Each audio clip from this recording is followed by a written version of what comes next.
तो जिस दिन राम जन्मभूमि का जजमेंट आया उस दिन भी सबको जोड़ने की बात हुई है, लेकिन दुर्भाग्य है कि कुछ लोगों को इस प्रकार की प्रवृत्ति के बिना अपनी वोट में बिखर जाएगी, इसकी चिंता है।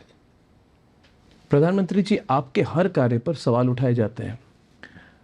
एक अभी आपने भगवान श्री राम की बात कही, वैसे हमारे संविधान में भी राम राज्य का एक चित्र है, वहाँ पे राम सीता लक्ष्मण का चित्र है। नंदलाल बोस जी ने शायद वो चित्र बनाई है।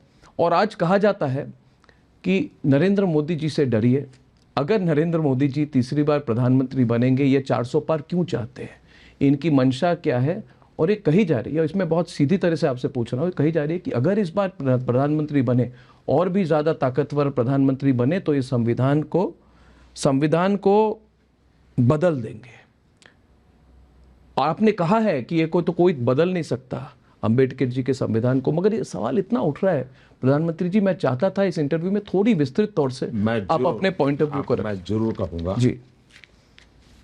जहाँ तक 400 का सवाल है, 2019 से 2024 मेरे पास जो सदन में संख्या बल है, बीजेपी का, एनडीए का और एनडीए प्लस का, वो करीब करीब 400 है, इफेक्टिव मेजॉरिटी ऑलरेडी। आज जो वर्तमान में पार्लियामेंट चल रही है, उस पार्लियामेंट में हम ऑलरेडी 400 हैं।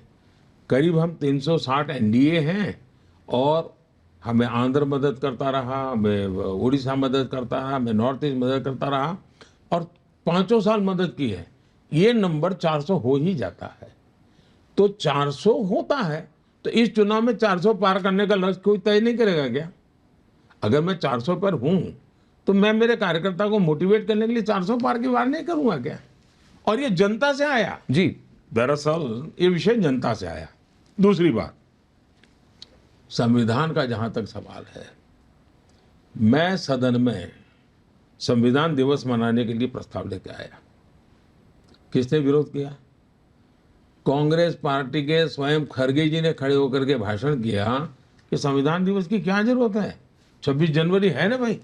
अरे मैंने कहा भाई, संविधान के प्रति देश के लोगों की श्रद्धा बनाने के लिए, जैसे आज भी रामायण महाभारत के कथा कीर्तन होते हैं, हर पीढ़ी को वो ट्रांसमिट होता जाता है, संविधान को भी उसी भाव से, हमें श्रद्धा भाव से लोगों को देखने की आदत डालनी चाहिए।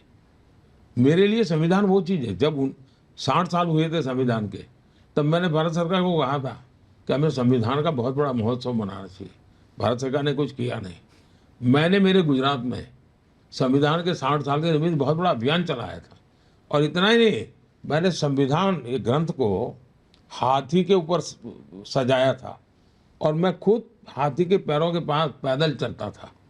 क्यों? सामान्य मानवी को मुख्यमंत्री से भी बड़ा संविधान होता है, ये संस्कार करने थे मुझे। तो संविधान के प्रति मेरा समर्पण ये है। मैं पार्लियामेंट में गया तो संसद को मैंने माथा टेका था।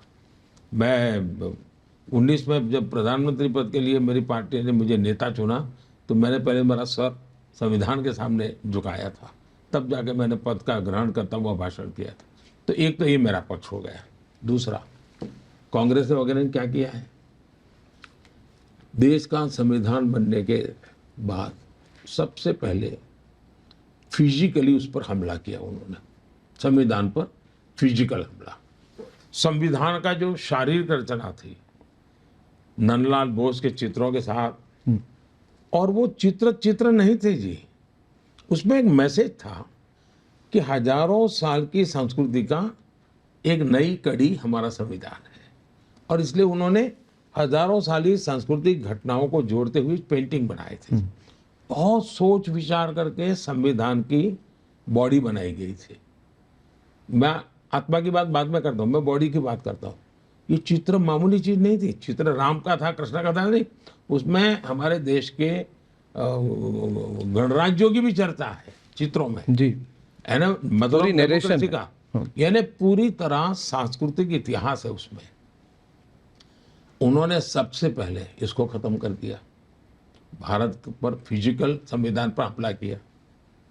दूसरा, उन्होंने जो आत्मा पर हमला किया, पहला बॉडी पे किया, फिर आत्मा पे किया। कैसे किया?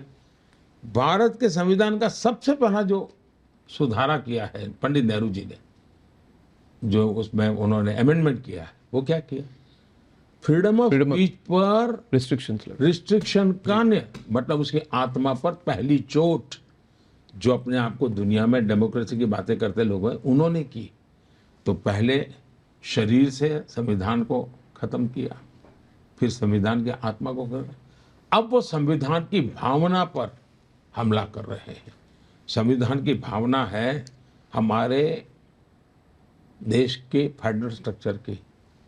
100 से ज्यादा बार 356 का उपयोग करके बिना कारण सरकारें तोड़ दी गई। उस संविधान की भावना पर कुठाराघात था। फिर इमरजेंसी लाए, उन्होंने संविधान को पूरी तरह यानी एक वेस्ट पेपर बॉक्स में डाल दिया, ये हाल कर दिया। यानी सामान्य मानवी के लिए अब ये फिर से संविधान समाप्त करने का खेल खेल रहे हैं माइनॉरिटी का। अब आपने देखा जो बड़े शातिर पिक पॉकेटर होते हैं ना, शातिर पिक पॉकेटर, वो बड़े चालाक होते हैं। वो क्या करते हैं, मान लीजिए बस में चढ़ गए और किसी का बटुआ चुराया, वो बटुआ चुरा करके खुद रख देंगे, फिर एक और लड़का दौड़ेगा, ये चोर चोर चोर चोर, खुद के मेरा बटुआ गया, मेरा बटुआ गया। फिर और लोग भी देखेंगे, तो जिसका ओरिजिनल गया वो भी देखेगा मेरा बटुआ गया। और फिर एक दौड़ता है, जिसने चुराया है वो तो यहाँ खड़ा है, साथ में ही खड़ा है, चिल्ला रहा है चोरा है चोरा है, और एक जो निर्दोष है वो भाग रहा है। क्यों? चालाकी है। इन लोगों ने, मैं इनको पिक पॉकेटर नहीं कह रहा, ऐसे छोटे शब्द किसी के लिए मैं उपयोग नहीं करता हूं, लेकिन मैं उदाहरण इसलिए समझाता हूं कि वो अपना खेल खेलने के लिए उन्होंने चिल्लाना शुरू कर दिया, मोदी संविधान बदलेगा, मोदी संविधान बदलेगा, मोदी संविधान बदलेगा, जो कहीं है ही नहीं। न हम कभी बोले हैं, न हमने कभी सोचा, इतना ही नहीं, हम तो संविधान को इसके लेटर एंड स्पिरिट में जन जन तक पहुंचाना चाहते हैं। इन्होंने ये माइनॉरिटी के नाम का खेल खेलने के लिए खुद होकर के संविधान बदलना चाहते हैं, इसलिए ये चिल्लाहट शुरू की है। तो आपके कानों में वही आवाज आए और चोरी छुपे से पीछे वो करना। आप कह रहे हैं वो बदलना चाहते हैं? वो बदलना चाहते किस हैं। दिशा में? वो धर्म के आधार पर आरक्षण करना चाहते हैं, और जो संविधान की आत्मा पर आखिरी कील होगा, वो आखिरी बार होगा संविधान की आत्मा पर।